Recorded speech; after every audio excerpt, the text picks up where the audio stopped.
Hello and welcome to Nevada Justice Coalition TV. We came here today really just to talk about what the culture of our community. And I have with me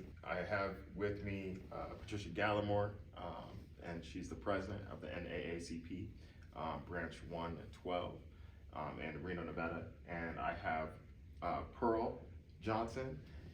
She is the president of Black Wall Street Sparks, and she also has she's the vice president of the Nevada Justice Coalition. And I'm Larry Dodson. I'm the president of the Nevada Justice Coalition.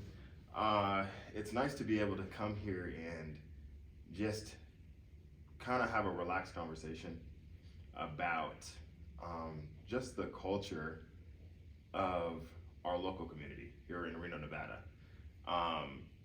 And I want to just kind of dig into a few of the people that lead in the community, what they feel, what they hear, what they see, and kind of where the temperature is in our culture.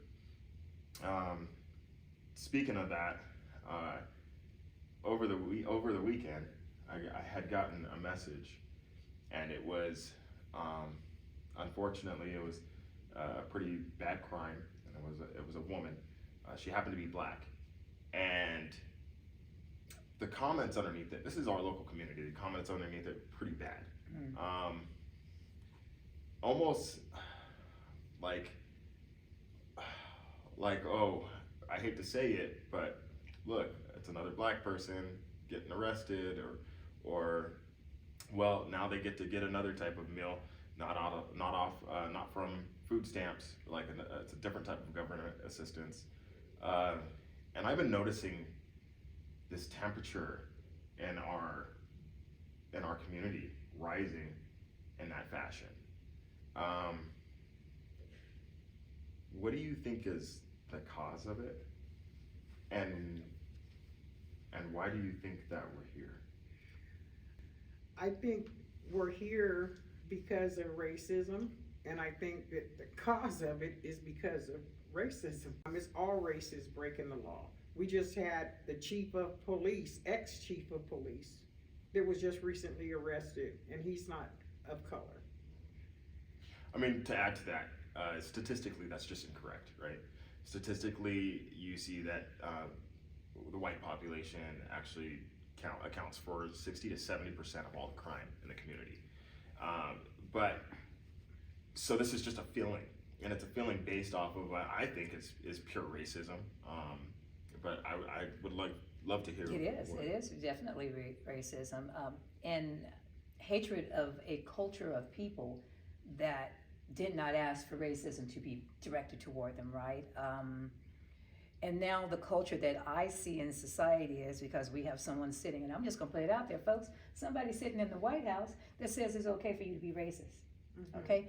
And so when we have supposedly our commander-in-chief, the leader of our nation, the United States of America, spewing hatred and saying it's okay to desecrate women, saying it's okay to do all these things, and to be racist, actually.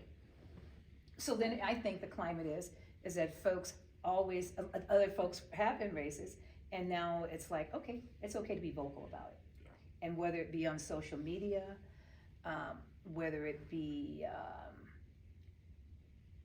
talking about it, it's just, and I think a lot of it too has to be, that's the reason why I'm glad we're doing this, right? That we're sitting here and we're doing real talk, because and I'm talking about African Americans, Negroes, Black, whatever you want to call us. We don't have our own show. We actually just really talk about it like Fox News does, right? Like the One American News, all these other things that are out there, they're out there. And we're sitting back and we're not talking about it. So I think it's time for us to talk about it. So I'm glad this is here. I'm really happy that this is here too. I think it's going to be a great resource and a great way for there's like this herd mentality, right? And it's like where everybody thinks that people are thinking this way, and politics is a huge contributor to that. the reality is that there's a lot of independent thought happening. There's a lot of like life experience thought happening, and being able to sit down and actually have those conversations and be able to face those things is super important. Now, I'll say, you know, I talk to, and I don't want it to come off like, oh, it's the white people that's doing this, it's the white, because the thing is that it's just a weird stat to throw out there. Like if somebody gets arrested for something, why does race have to be a factor into the description of what's going on? Because the reality is that, and then that's where the rebuttal comes into, where 60 to 70% of all the crime is from whites, is that statement just shouldn't be made. You know what I mean? And also a lot of the stigmas that are assigned to our community is insane, because there's this fear that's built off of crime and all this stuff, and it's like we really don't contribute to that much of the crime that's actually happening. Mass shootings, and like it's just insane on how we are unable to point the finger at the right place or do all these things in order to avoid actually fixing the problem, right? So if we just make a lot of noise, we never actually solve the problem, and we never go the right direction. Now, I have some friends, and you know, because I'm not really political when it comes to Democrat, Republican, or whatever, when it comes to Trump himself, just as an individual, like the man, right? I'll hear things like, he's just Trump, or he's just shaking things up. He's just shaking things up because we've been tired of the way that government's been running for so long. And finally, they have this man named Trump that's going in and just shaking everything up. Mm-hmm. And you know, he all that stuff kind of just needs a pass. Mm-hmm. What is your ideal on that concept coming out of someone's, because I hear it directly from people that are still supporters of Trump, and they almost want to give him a pass because he's doing what they wanted him to do, which was shake up the government and cause chaos. I do have remarks, but I definitely want to. I feel like Trump's followers are like very similar to like a cult. That's my observation. I feel like it doesn't matter what he says or what he does. I mean, he could walk up and stab 10 babies and chop off their head, and all his supporters would justify why he did it. I just feel that's how brainwashed a lot of them have allowed themselves to get to. You know, they just, I mean, they don't see any wrong in anything that he does. Nothing. And would be ready to hurt you if you said, you know, or disagree with anything that he does. Larry made a comment about we're people of color, we're the minority. And so the other folks are the majority. So why aren't we putting statistical data out there to solidify and actually justify that? If we actually did the research, we'd see how many people are in prison. We'd see how many people are committing these crimes. But I see what happens is we have this notion of, let's just throw it out there and see what sticks to the wall. But no one's putting any factual information out there. And I think it's time for us to start doing that research, putting that statistical data out there. And I think that maybe might help with what you were saying. Folks just follow this individual like it's a cult. And I don't know if that would help that. I don't, because my question to you is, what do you think is the reasoning why folks are following this man so blindly? And what is he offering? Because I don't know what it is. So what is he offering to these folks that's making them follow him? I think his take on hatred, racism, abuse, he's very verbally abusive, narcissist behavior. I think his followers are very attracted to that, because just recently posted myself, you know, he's destroyed a lot of families and separated a lot of families and have brought a lot of pain and sorrow to a lot of families, but he makes sure that his stay right on top. He's against, you know, everybody that's breaking the rules except when he breaks them. You know, he hates felons, but he is a He's a big felon. felon. So morals. So Yeah. maybe maybe that's going I away. think that, I mean, okay, so if you looked at just what he ran on economy, right? That was one of his big runs, economy, and then the against wokeism, right? And and they actually succeeded in the going against the trans LGBTQ community. He fought against that, and I think there's a moral, because America's split into conservative, progressive, and conservatives definitely don't want to progress into a community with all of that going on. But the thing is that that's such a small factor to, I mean, whether you're for it or not, that's not what I'm trying to get into here. What I'm trying to get into is that is such a small factor of the bigger picture, but we have that herd mentality, and everybody's just kind of like, it's funny because they get to really stand on their, I'm a Christian because I'm voting for this, you know what I mean? But I understand there's some real philosophical issues with some people wanting to agree with that, but there is a real laziness, I would say, to the community, because that's where it stops. The research stops. It's just, oh, it's Trump.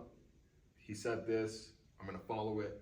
Trump has been around for a long time. He has a brand, he has a name. He's been in front of us since little kids, and he's always been the successful man ever since, forever. And so it's just having to go against your mind's wiring of seeing Trump and being able to go after him because he's actually successfully used look, they go after me all the time. This is just a gimmick. This is just a hoax. This is just whatever. Witch hunt. And so it's like, and then if you think about them wanting to get him in there to shake things up, they're like, okay, he's gonna have this happen to him. But Trump has absolutely exploited it, because I can put myself in the shoes of the voter that really wants him to shake things up, and what I would want him to do is absolutely nothing he's doing now. I would want nothing he's doing now. He's raising my gas, he's raising my groceries, he's raising my health care, he's raising the divide between Democrats and Republicans, whereas this country has always been a two-party country. It's always been a two-party country. You always had people you could have people in the same family.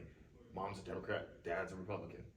And we learned how to live with each other. Now it's like Republicans are Americans, and Democrats are a national threat to the country, because their ideology is not American. And it's like, no, you still have.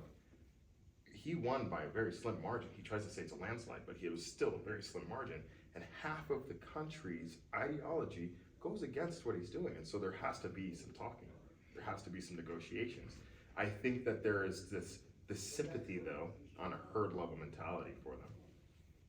I think it's more than half the country. All these No King protesters worldwide. Now, yeah, absolutely. Yeah, you know, I mean. All right, we're gonna go to a break real quick and come right back. I don't think Donald Trump was really legally elected. Can't prove it, but he's just a scary person.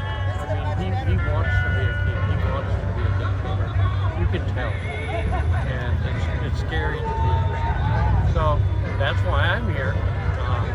I'm not going to just sit at home and watch TV. Welcome back. We're going to continue our conversation. Pearl, I was talking about the culture and everybody getting a herd mentality and exactly how they get it from an aspect from there. Definitely by them hoping for something and not getting it, and maybe being afraid to let go of accepting that maybe they were wrong on that approach. Yeah, well, you know, I think, my own personal opinion, they are so screwed up, and I really mean screwed up, that it done got to a point till their attitudes have became a whole lot like Trump's. And so, even in their wrongdoing, they're not even seeing wrong anymore. You know, I don't know if you understand what I'm saying, but I understand they're I mean, they've gotten to where they're getting really bold. I've never seen so many adults that are turned on by hatred and pain and causing embarrassment and calling people names, and Bullying. I mean, it's just gotten really ugly. It's Do you think that he should have pardoned the January 6 rioters? Jesus. I'll answer that. Okay. Absolutely no. And Wow. calling them patriots, the Capitol, it was like war. It was like going against your country.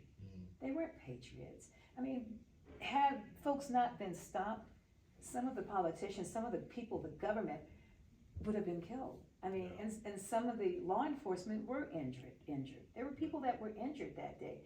There were people that stormed the Capitol building with guns with the intent of harming people, okay? Now I tell you, and because I'm gonna be the one that's gonna keep it always in check and bring it back to black and white. Had it been black folks going and storming the Capitol like that, what would have happened? We'd have been squashed. We would have had citizens deported to Africa.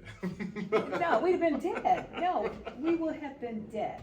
These people still have the opportunity to go to court and found guilty by a court of law, by their peers. Yes. And then for someone, and yes, I know the president can do these pardons, but to come back around and pardon you, it's kind of like, was it a coup? Was it a coup?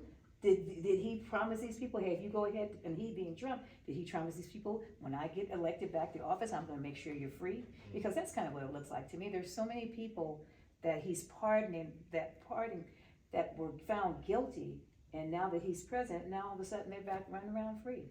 well, everybody that has committed those type of offenses should be let free then. Yeah. Yeah, I mean, the reality is that I get it. If I was a diehard, let's say I'm a diehard Chargers fan, because I am, right? The Chargers are the best team in the football league. But so I'm a diehard Chargers fan, and we all going to go and see the Chargers play. It is still, like, I get just my participation in it. I'm just being a fan. In a lot of people's perspective, they're just like, I just went to go support my president. I want my president to win. I want to support him.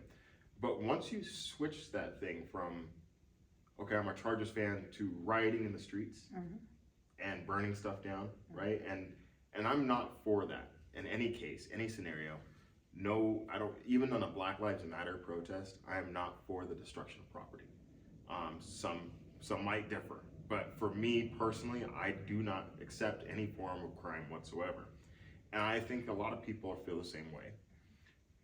And once you have a protester doing a peaceful protest and going to the Capitol, and then once they start breaking windows, hitting officers with fire extinguishers, crapping in the Oval Office.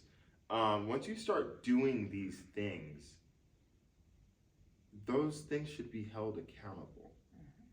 And just because the owner of the Chargers loves the fact that I was just upset that they lost a game, doesn't negate the stuff that I did and the charges that I obtained that were against the law. These people were charged and tried in front of a jury and found guilty for the stuff that they did. For some reason, there is this idea that nothing really happened. Oh, well, the Capitol Police let us in. oh, like there's these justifying topics, but I don't see anything justifying for criminal acts to that degree at our government's door. And it worries me because we can't start getting okay with that type of action. No, we can't. As a country, we can't. Yeah. Like we are releasing everything to just a few people. We already have an indirect democracy where we give our vote to delegates. Like we are trying to let go of it all by allowing just a couple people to dictate how things are operating. And I think Trump has overstepped his grounds by Yes. going and letting these people out. I think that equal opportunity and equality is an issue because there's a lot of people that had done vandalism. There's a lot of people that did stuff and they had to serve the whole time. Now, when you get pardoned, the charge still stays on you. The penalty goes away. Maybe they're his go-to people. You know what I mean? His organizers behind the scenes is why he wants them out. So when he needs them again, they're available. Because the type of stuff that they did, there's not a whole lot of people that's really that bold that's gonna run up into the, you know what I'm saying, the White House and start tearing up and beating up the, security and police officers and, you have to be really super, It's been recorded that a lot of the people that got let out have been into some trouble Oh, they've gotten arrested again. again. Yeah. Okay, Yeah. so these people are Yeah. not people that are just No. regular nice people. This is, and that's what you see some of his supporters are, right? Are people that are not everyday people, that are capable of having any type of structural thinking. So, storming the Capitol and letting them out and you have someone, the president, saying they're patriots. Those are patriots. What I see is living through the 60s, I see that we're going backwards instead of moving forward. Right. We have a constitution here, 1776, the Constitution was drafted. I have been told that it is a living document, right? And the reason why we're having these amendments and all these different changes is because as we progress, we have to make the amendments for change. For me, being a person who I think that I'm structurally sound and a reasonable individual, we're living with a document that was drafted in 1776. We are in the 21st century. This is 2025, folks. And we are still living with a document that's that old.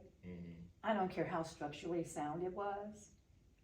This is still the 21st century. It's not a valid document, and if we have to keep amending it and keep changing it, that is definitely telling you that. Now, basically, it has some good inherent things in there that we have to keep, but initially, that document was not drafted for people that look like you and I, right?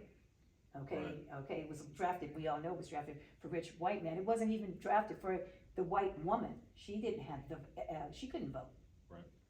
So with that being said, maybe it's time for us that we have to systematically look at this document or look at our government, and we have to start saying, okay, and that's a whole nother story. But that's, Oh, but that goes to the Yeah. conservative and progressive movement. You have an entire community that wants to stay the same. They Yeah. don't want to touch that Don't wanna document change. whatsoever. But America, if you look at the history, it's only progressed and gotten better every time we've taken progressive action. Yes. And so progressive shouldn't and doesn't belong to the Republican Party.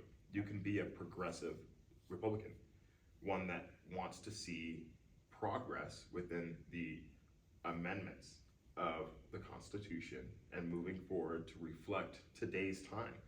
And I think that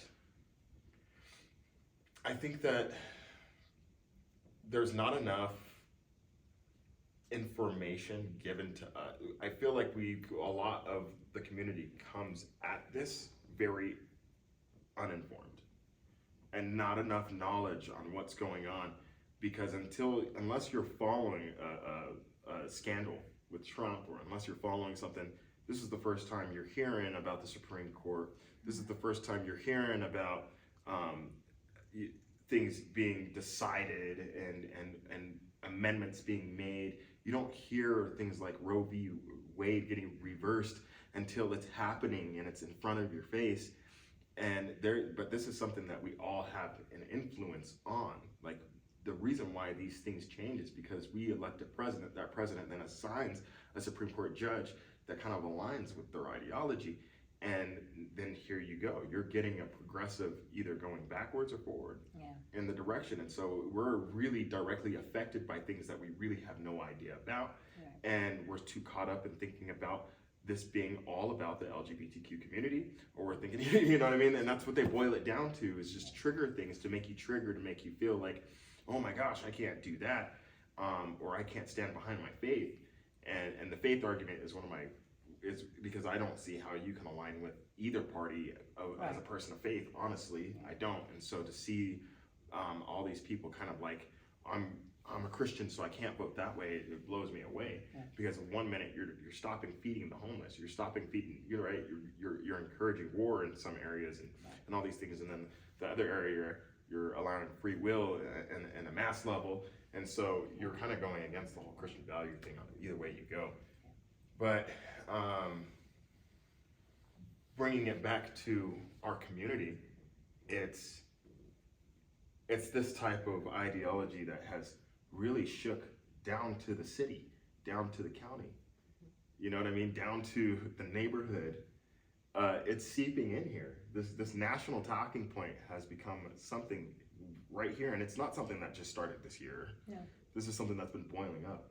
You know, It's been boiling up. yeah. I want to say, and you can correct me if I'm wrong, but this type of rhetoric, when it comes to this much fire, started back when Obama got elected. Some of it did, but you know, I say shame on the American people. I say shame on people in general. If we don't know our history, and if we are not, you know, I understand the educational system is not going to educate us about the politics behind it. You know, what a congressman is, what the Constitution is, what the Declaration of Independence, who your senators are, your local government, your county governments, what's your district attorney. Then shame on us. We need to learn that because we live here. This is our country. This is where we live. Yeah. We need to educate ourselves. And then moving further with that, you know, way back when, if you want to talk about two parties, and Democrats weren't the People's Party. The Republican Party was. And that's historical, right? Yeah. Okay, go back to the Civil War, what it was talked about. But I think part of it is, it boils down to education, and that you said it too, and you did as well, Pearl, is that we get so caught up, we as people, get so caught up in our daily lives because the American dream keeps us wanting to keep up with the Joneses. Yeah. So we don't have time to, you know, we trust people that we shouldn't be trusting, you know, to lead us. And it's because, okay, you know, you gotta have a car. And now we gotta have a cell phone. Now you gotta have internet. We have to have so many things. You gotta have your dog, your picket fence, your white picket fence, your house, you know, 2-car garage. That was one of my priorities.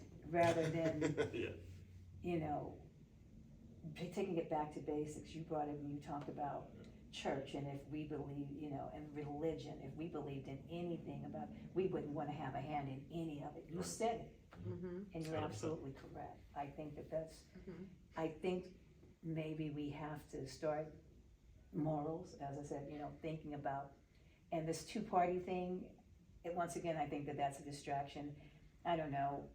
I know the reasoning behind it and why we have the two parties, but what if we didn't have two parties? What if you could just vote for whoever the heck you wanted to vote for? Right, okay, but when you speak on distractions, I think they have designed social media as for people of color distractions. They have them like robots.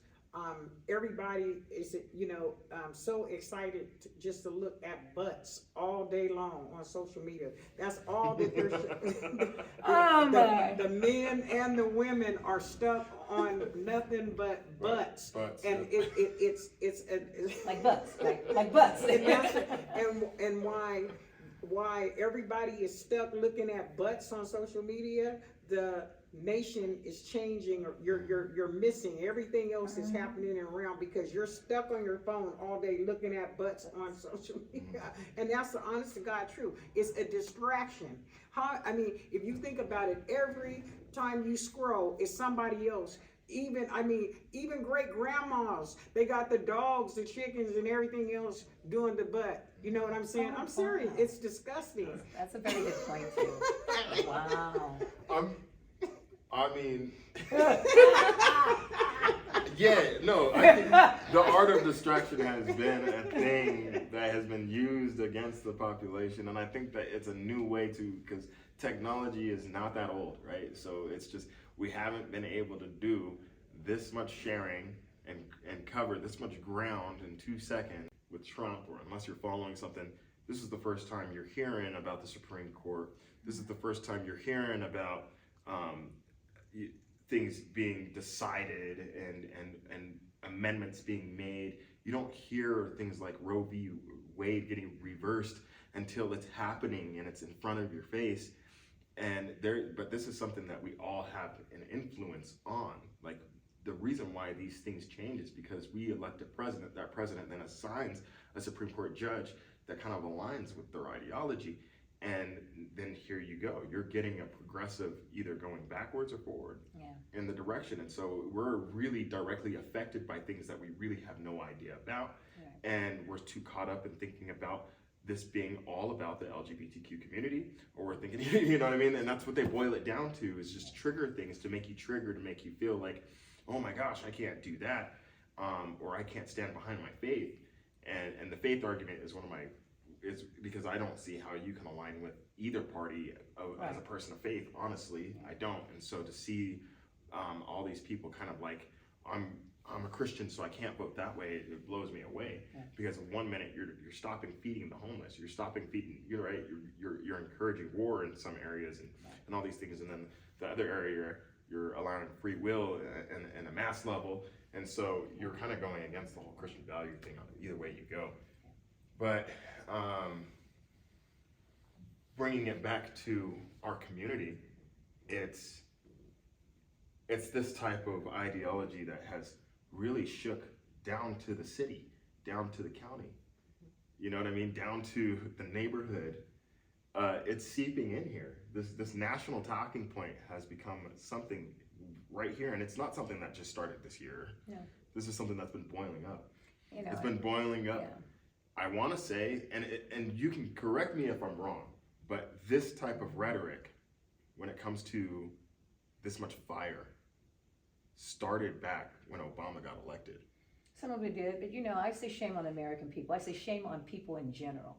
If we don't know our history, and if we are not, you know, I understand the educational system is not going to educate us about the politics behind it. You know, what a congressman is, what the Constitution is, what the Declaration of Independence, who your senators are, your local government, your county governments, what's your district attorney. Then shame on us. We need to learn that because we live here. This is our country. This is where we live. We need to educate ourselves. And then moving further with that, you know, way back when, if you want to talk about two parties, and Democrats weren't the People's Party. The Republican Party was, and that's historical, right? Yeah. Okay, go back to the Civil War, what it was talked about. But I think part of it is, it boils down to education, and that you said it too, and you did as well, Pearl, is that we get so caught up, we as people, get so caught up in our daily lives because the American dream keeps us wanting to keep up with the Joneses. Yeah. So we don't have time to, you know, we trust people that we shouldn't be trusting, you know, to lead us. And it's because, okay, you know, you gotta have a car. And now we gotta have a cell phone. Now you gotta have internet. We have to have so many things. You gotta have your dog, your picket fence, your white picket fence, your house, you know, 2-car garage. That was one of my priorities. Rather than, you know, taking it back to basics. You brought it when you talked about church, and if we believe, you know, and religion, if we believed in anything about, we wouldn't want to have a hand in any of it. You said it, and you're 100%. absolutely correct. I think that's, I think maybe we have to start morals, as I said, you know, thinking about, and this two-party thing, once again, I think that's a distraction. I don't know. I know the reasoning behind it and why we have the two parties, but what if we didn't have two parties? What if you could just vote for whoever the heck you wanted to vote for? Right, okay, but when you speak on distractions, I think they have designed social media as for people of color distractions. They have them like robots. Everybody is, so excited just to look at butts all day long on social media. That's all that they're the men and the women are stuck on nothing but butts. And it's Like butts, like butts. and why everybody is stuck looking at butts on social media. The nation is changing, or you're missing everything else is happening around because you're stuck on your phone all day looking at butts on social media. And that's the honest to God truth. It's a distraction. If you think about it, every time you scroll, it's somebody else. Even great grandmas, they got the dogs, the chickens, and everything else doing the butt. You know what I'm saying? I'm serious. It's disgusting. That's a very good point too. Wow. I think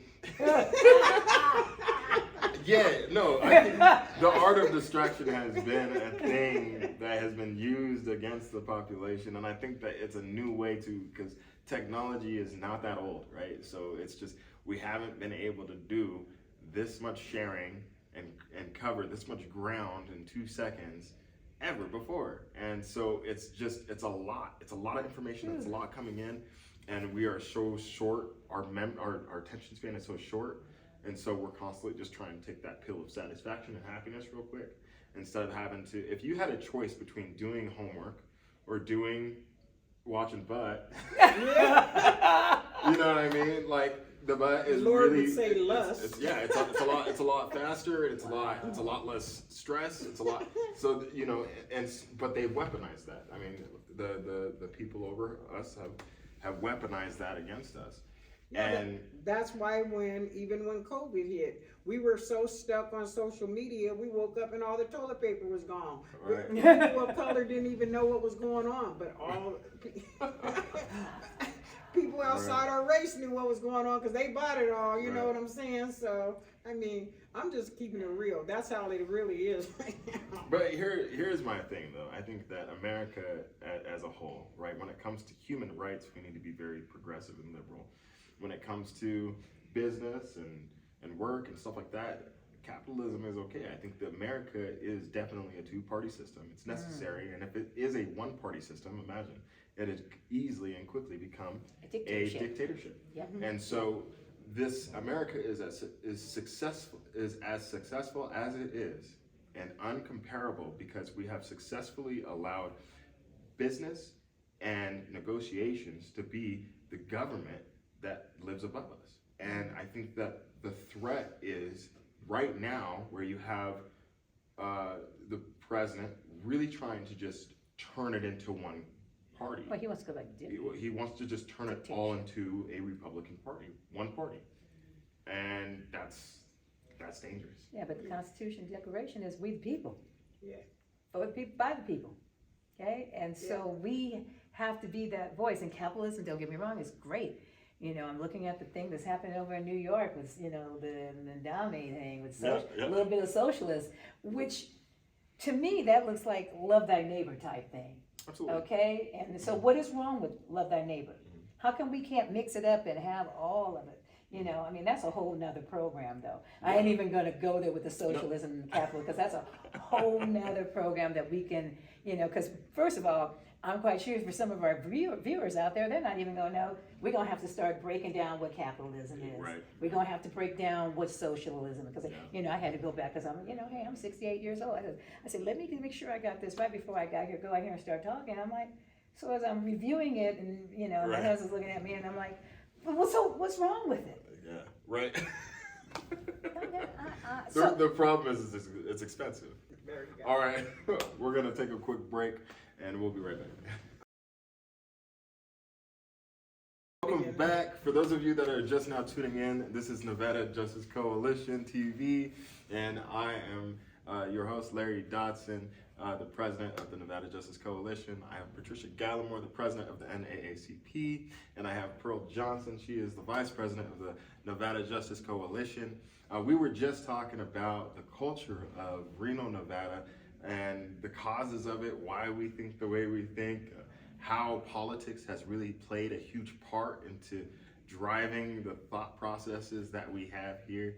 And then we kind of just started talking away about just how we feel about it individually. We would love for you to join us on our next episode. Please be sure to tune in here, and we'll see you then.